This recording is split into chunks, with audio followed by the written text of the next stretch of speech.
তরুণী বলছে আমি তরুণী সে। হনুমান বলছে তুমি কোথায় যাবে তরুণী? এবার হনুমান তরুণী হনুমানকে বলছে ও তুমি সেই হনু না? হনুমান বলছে তরুণী তুমি আমায় চেনো নাকি? তরুণী বলছে তোমায় চিনবো না, তুমি তো সেই রামভক্ত হনু, তোমায় কে না চেনে? তখন হনুমান বলছে তুমি কোথায় যাবে? তরুণী বলছে কোথায় যাব, তোমার জেঠুমণিকে তোমার প্রভুকে বেঁধে নিয়ে আমার জেঠুমণির কাছে লঙ্কায় নিয়ে যাব। হনুমান তো রেগে গেছে, তোমার এত বড় সাহস তরুণী, তুমি আমার জেঠুমণিকে তুমি আমার প্রভুকে বেঁধে নিয়ে যাবে তোমার জেঠুমণির কাছে, তোমার কি ক্ষমতা আছে? তখন তরুণী বলছে দেখতে চাও আমার কি ক্ষমতা আছে? এই বলে তরুণী পূর্ণ বান বার করলো। বান বার করে একবার চারিদিকটা দেখে নিল, কিছু বানর সৈন্য দাঁড়িয়ে আছে। এই না দেখে পূর্ণ বান নিক্ষেপ করলো। এবার তরুণীর একটি বানে লক্ষ লক্ষ বানর সৈন্য নিহত হলো। এই না দেখে হনুমান ভয় পেয়ে ছুটতে ছুটতে চলেছে, প্রভু ও প্রভু দেখো আমাদের সর্বনাশ হয়ে গেছে। কি হয়েছে রে বুনু, এমন করে চিৎকার করছিস?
রামচন্দ্র তিনি তো অন্তর্যামী, তাই বিভীষণকে বলছে, মিতে দেখো তো ওই বালককে চিনতে পারো কিনা। বিভীষণ তো নিজ পুত্রকে দেখা মাত্র চমকে উঠেছে আর মনে মনে বলছে, প্রভু আমি যদি বলি এ আমার তরুণী, তাহলে যে আমার তরুণী রাক্ষসগুলোতে উদ্ধার হবে না। আর আমি যদি বলি আমার তরুণীকে আমি চিনি না, আমার তরুণী রাক্ষসগুলোতে উদ্ধার হবে। এই কথা ভেবে বিভীষণ অন্তরে কেঁদে কেঁদে বলছে আর মুখে ত্রাস নিয়ে বলছে, না মিতে আমি চিনি না এই বালককে। প্রভু রামচন্দ্র বলছে, মিতে ভালো করে দেখো চিনতে পারো কিনা। তখন বিভীষণ অন্তরে কেঁদে কেঁদে বলছে, প্রভু গো তুমি তো জানো তরুণী আমার কে আর আমি তরুণীর কে। জেনে শুনে আমার একই পরীক্ষায় ফেলছো প্রভু, তবে এত সহজে আমি তোমার কাছে ধরা দেব। আবার বদন ঘুরিয়ে নিয়ে বলছে, প্রভুমিতে আমি বললাম তো এই বালককে আমি চিনি না। তখন প্রভু রামচন্দ্র বলছে, বাহ মিতে বাহ, মিতে গো মনে রইলে হবে কেন।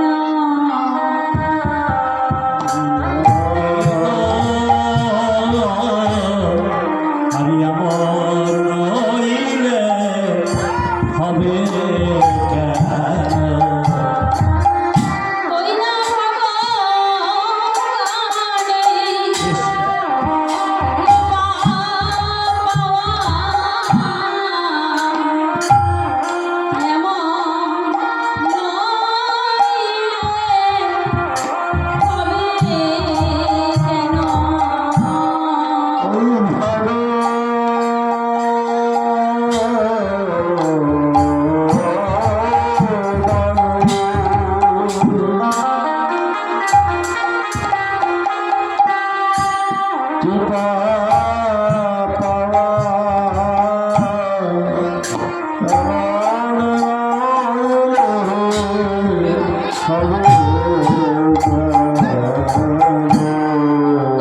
রামচন্দ্র বিভীষণকে বলছে, মিতে ভালো করে দেখো, তুমি আবারও দেখো চিনতে পারো কিনা। বিভীষণ বলছে, না মিতে আমার সঙ্গে কোনো রক্তের সম্পর্ক নেই। তখন বিভীষণ প্রভু রামচন্দ্র বলছে, আচ্ছা মিতে তাহলে তুমি বলো এই বালকের মৃত্যু হবে কিসে। তখন বিভীষণ অন্তরে কেঁদে কেঁদে বলছে, প্রভু আজ পিতা হয়ে নিজের পুত্রের মৃত্যুবান সে কি আমাকেই বলতে হবে। তুমি একই পরীক্ষায় ফেলেছো আমার প্রভু, তবে শোনো প্রভু আমি কিন্তু এত সহজে তোমার কাছে পরাজয় হব না। এই বলে বিভীষণ বলছে, মিতে এই বালককে বধ করতে হলে বৈষ্ণব বাণে বধ করতে হবে। বেশ, এবার প্রভু রামচন্দ্র ধীরে ধীরে তরুণীর কাছে গিয়ে বলছে, বালক তোমার নাম কি। তরুণী বলছে, আমার নাম তরুণী সেন। আচ্ছা তরুণী তুমি কোথায় যাবে। কেন প্রভু, আমার জেঠুমণিকে তো আমি কথা দিয়ে এসেছি তোমাকে বেঁধে লঙ্কায় নিয়ে যাব। এই কথা শুনে বিভীষণ চমকে উঠেছে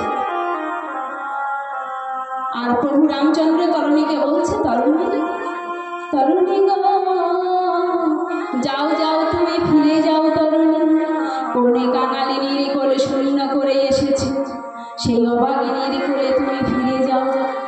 প্রভু এই কথা বলছে বলে তরুণী বলছে, কি প্রভু তুমি ভয় পেয়ে গেলে নাকি।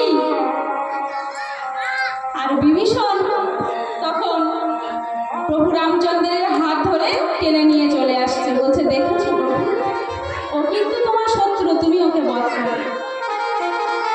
এবার তরুণী ভগবানকে সম্মুখে পেয়ে কি করছে না, প্রথমে একটি বাণ নিক্ষেপ করলো আর সেই বাণ গিয়ে কি হলো না, প্রভুর চরণে প্রণাম জানালো। তখন প্রভু রামচন্দ্র বলছে, দেখেছো মিতে তুমি যে বললে ও আমার শত্রু, তাহলে ও আমাকে প্রণাম করলো কেন, রাম নাম গাইছে কেন। তখন বিভীষণ বলছে, প্রভু অতি ভক্তি চোরের লক্ষণ, এই ভক্তি করিতে করিতে ও তোমায় বলে দেবে। তরুণী তরুণী আবারও দ্বিতীয় বাণ নিক্ষেপ করল। দ্বিতীয় বাণ গিয়ে প্রভুর গলায় মালা হয়ে পড়ল। এইবার তরুণী তৃতীয় বাণ নিক্ষেপ করল। সেই বাণ অন্ধকারাচ্ছন্ন ধোঁয়ায় ধোঁয়ায় হয়ে গেছে। তখন বিভীষণ বলছে, মিতে এইবার তুমি ওকে বধ করো। প্রভু রামচন্দ্র এবারে বৈষ্ণব বাণ নিক্ষেপ করল, করে বলছে, বিভীষণ তোমার মনোবাসনা পূর্ণ করল। আর সেই বৈষ্ণব বাণ গিয়ে তরুণীর মুন্ডু কেটে নিচেই পড়ে গেল। তরুণীর